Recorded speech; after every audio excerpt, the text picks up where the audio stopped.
welcome to another edition of Red Card Headbutt Wrestling. We are coming to you live from the Elks Lodge off of Route 7 next to the tourist trap with the obscenely large Paul Bunyan statue. You all know the one.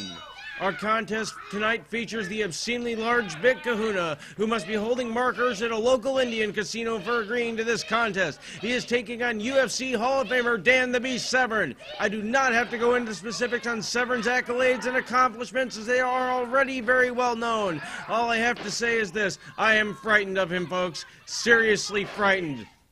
When I got to the building for the broadcast tonight and found out that Dan Severn was competing, I encircled the broadcast booth with a series of bear traps to keep the beast from attacking me if he heard me say anything he thought was remotely disrespectful. Let's hope for my sake none of them have to be tested. The action has begun, and although Kahuna has shown an unbelievable amount of strength at pushing Severn off his feet on a couple of occasions, one has to wonder if this is a psychological ploy by the man from Coldwater, Michigan, to give him a false sense of confidence and provide him with some happy memories when Severn begins calmly disemboweling him with his bare hands. Both men are back up to a vertical base, and the Big Kahuna looks to be a bit off his game. The strangeness of this contest, notwithstanding the fact that he was scheduled to wrestle another competitor, Severn, folks, actually happened to just show up to eat dinner with his family, already in his ring attire with a towel around his neck. He was perusing the menu, not even realizing there was a wrestling ring in the center of the building until he was already midway through his banana kaboom.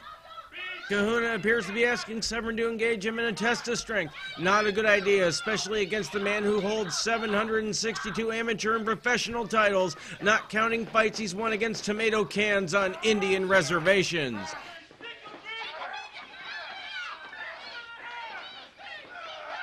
And jockeying for position, one of those weird armless man hugs.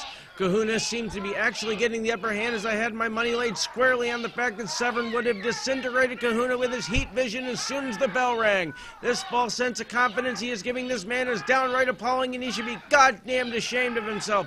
Severn seems to be countering, and holy cow, we gave him a modified version of a monkey flip, which for this particular opponent we are just going to refer to as a cow tip. I'm being told by the illustrious Frank in the truck that we have to go to a commercial. If there is a conclusion to this contest during the commercial break, need I remind you the tape machines are rolling. Who knows if they are actually recording anything? We'll be right back. In the darkest reaches of the mind, there has never been anything like Brigantine.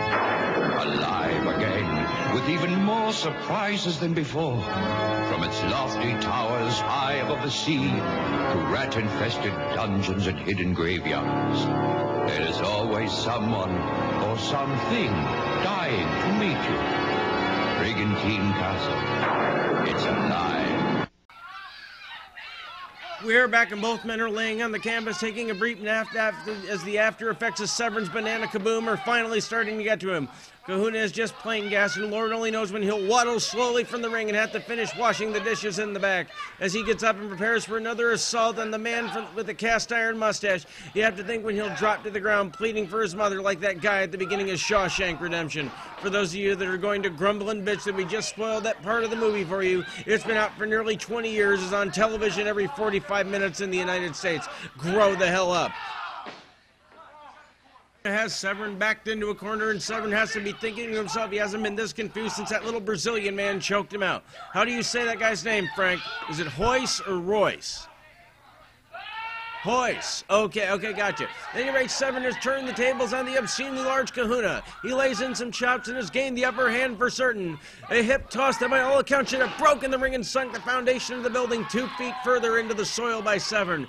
The Beast, possibly realizing now that he's wrestling in a family restaurant, is now in all likelihood going to slowly torture and kill this man. But for a second, my view is briefly obscured by the referee, as Kahuna has apparently hit Severn with a low blow that is probably going to do nothing but just make Dan Severn mad. Both men are back up to a vertical base, and Kahuna Irish whips Severn into the corner. Oh Christ, if he hits him, but wait! Severn counters out of the way. The big man's stunned and appears to be gearing up for something, and a power slam. Power slam by Dan The Beast Severn, and we get the 1, 2, 3.